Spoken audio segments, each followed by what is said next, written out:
I remember that day. I never forgot it. That a slave could take revenge against an emperor. Where were you born? I don't know. I never knew a mother nor a father. You will be my instrument. Who are you? Hey, howdy, hey, people that love to be entertained, I guess. Wolfman 47 here. So, Ridley Scott, he is a filmmaker known for creating a lot of iconic films, but in terms of his sort of filmmaking and so forth, not many of his films have left much of an impact on me. Not saying that his films are bad or anything, it's just a lot of his films are very thought-provoking and there's a lot of stuff to take in and everything, and he's usually known for his big major blockbusters. And yeah, most of the films I've seen of his don't leave much of an impact on me, but that's not to say I don't love them. Like, I do like his Alien films, the ones that he directed and the ones that he had influence on. I love all those films, with exception of probably Alien 3 and whatever the fourth film was called, and probably the more recent films, but yeah, definitely those ones. I also like The Martian, which I know he did as well, and some other films that I forget the names of that I know he did. Obviously, most of the films that his production company, Scott Free, is involved in are films that he's not all directed, but that's okay. But one film that I have sort of not really talked about like at all until now is Gladiator. So I should point out that in terms of Gladiator, I've seen both films. In fact, I saw the second one the day I'm recording this. Sorry, the day I saw this one last Sunday, and the second one that is, and yeah, I feel it's time we should talk about both films. So we'll start with the first one. So to start off with, both films are kind of sort of similar in terms of story, but you can definitely tell that there's like a few major differences between the two films. But I think with the first one, I don't really remember that much from it, apart from the iconic scenes, Hans Zimmer's score, and the stuff that happened behind the scenes, which we won't talk about. It's well known for being the sort of film that sort of helped establish the idea of having these films based on ancient history come alive as these big war epic kind of films, and it kind of sort of helped popularize the idea of having these prisoners fight these big creatures and battles for people's entertainment, as Russell Crowe would make them out to be. But as I don't really remember the first one very well, apart from a few iconic moments and some other things, I think it's fair to say that it's definitely one of those iconic films that, despite its iconic status, it just left not much of an impact on me. Just that it was a film that is well known. People will like it. Some people like it. Some people don't like it so much. And then there's people like me that watched it, own it on Blu-ray and all that, but don't really remember much of anything from it. And I should have really watched it before I saw the second one. But yeah, it is what it is. But it's a film, and I saw it. So I guess I'll just do what the Emperor does and just say how I feel. And I'm just gonna do that and say I'm gonna give it 4 stars. Based on the fact that I know it's quite a well-known film and a very beloved film, but I just don't remember that much from it. And the few things I do remember of it, I do kind of sort of like, even though it's a little bit generic by today's standards. So moving on to Gladiator 2. So the story of this film is set 2 decades after the first one. So Maximus Decimus Meridius, spoiler alert, is dead. He's done his "Are you not entertained?" things and everything, and he's left an impact on the world. And as it turns out, his kind of sort of son, I think, is, well, we find, well, actually no, I won't go in there because of spoiler, but yeah, a character that is associated with Maximus Decimus Meridius finds himself part of this sort of war that Pedro Pascal's character is leading, and Pedro somehow kills his wife. So this character played by Paul Mescal, he sets out to try and kill this general, and it's kind of like a revenge story where he's trying to take down this general, only to find certain things have happened and all this other stuff, and he finds himself working with Denzel Washington's character, and all this other stuff goes down as well. What I'm quite surprised about with this film is that even though it's a largely American cast, there are actually a few cast members that are from the UK that I do recognise. So Tim McNirini, I think how it's pronounced. He starred in Blackadder and the 101 Dalmatians remakes. He's in this film. Then you got Derek Jacobi, who most of you who live in the UK will know for his work in Shakespeare and a few big budget things as well. Also appearing as the Master in Doctor Who at one point. Who stars in this film and basically plays the same character he played in the original film. So yeah.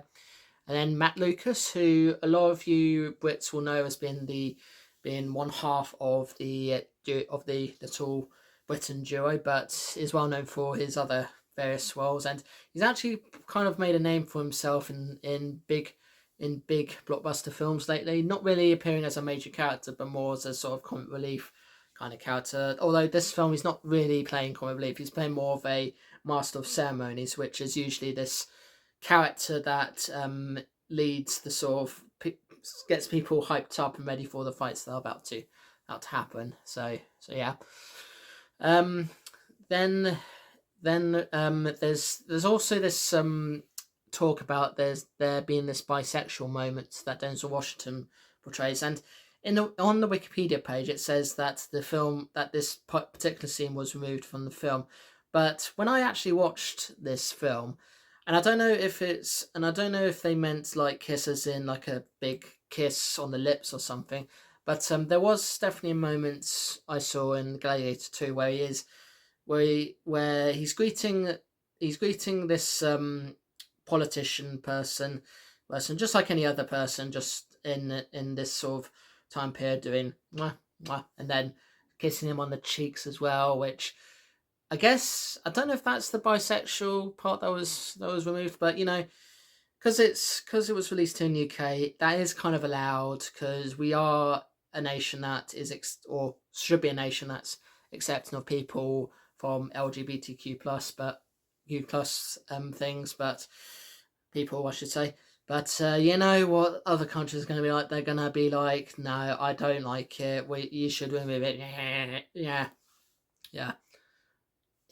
We live in a changed world, man. Just get over it. So yeah, that's that. And I'm not gonna lie, but even though I've not seen many Paul Mescal's character, I can't deny he's actually pretty darn good looking, and he actually does. And even though he's Irish, he does do a very good British accent. Even though I don't think their accents, even though most of the characters in this film, even though they should be using an accent, they're all kind of talking in their sort of normal accents, except him. He's kind of sort of like portraying this British accent. And the fact that I'm calling him so darn good looking is because he spends a lot of this film not wearing a top, and because of how young he is, and he's actually not that much, and he's only like a few years younger than me. He is actually pretty good looking, and without a shirt on, he doesn't have like a muscular build like say Henry Cavill does, but he does have quite a good body build, I should say.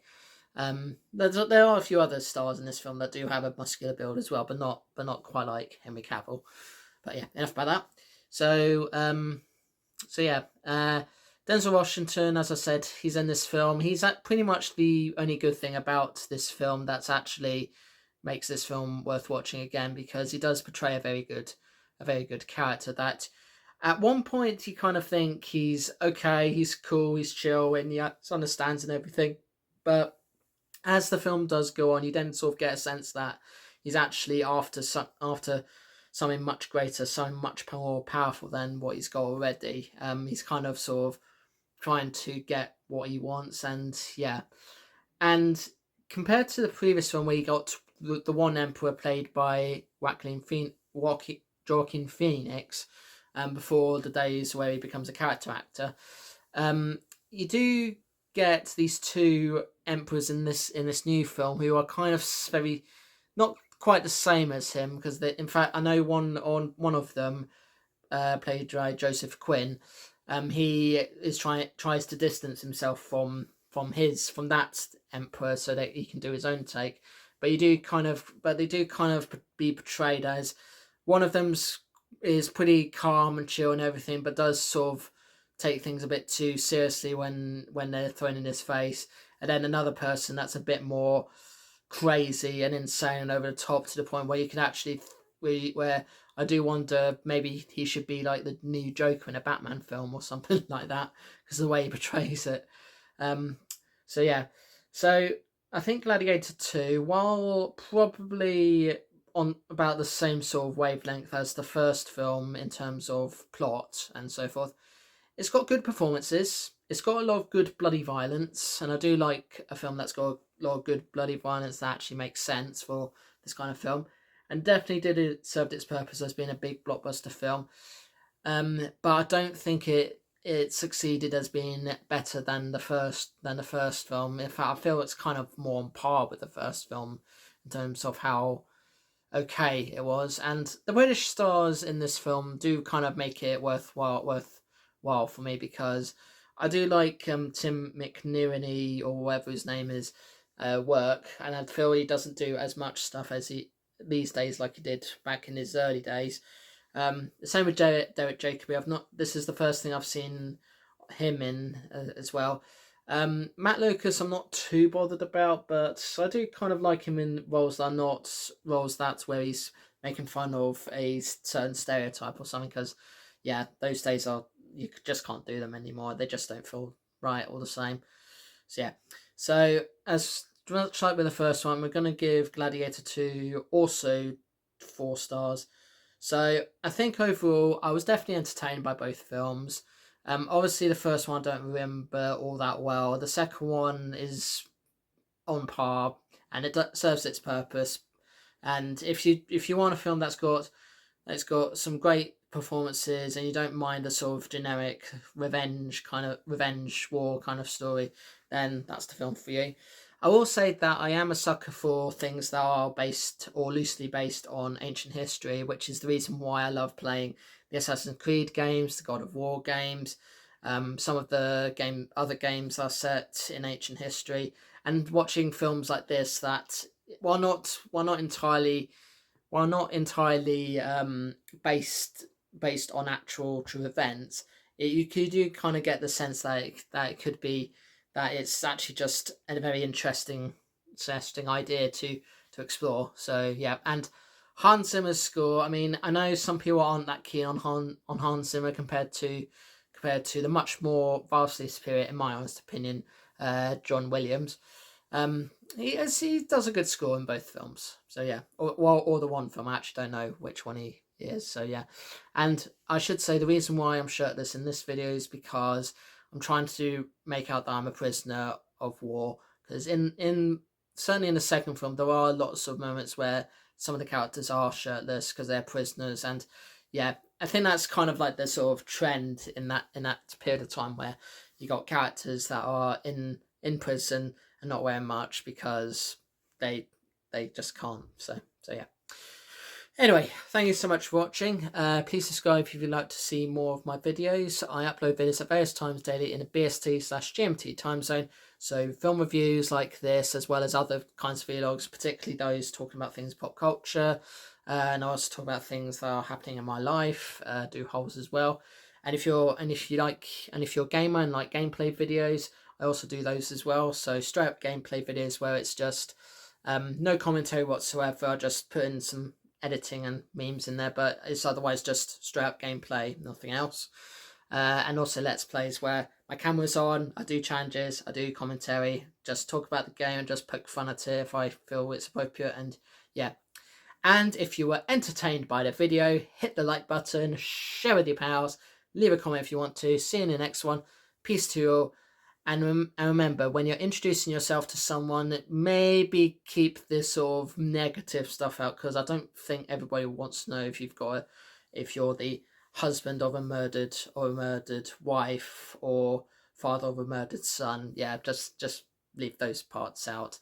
And if you find yourself actually on the show Gladiators, oh, you better be ready for what's about to come. So yeah, right. Toodles. I am Maximus Decimus Meridius, commander of the legions of the North, father to a murdered son, husband to a murdered wife, and I will have my vengeance in this life or the next.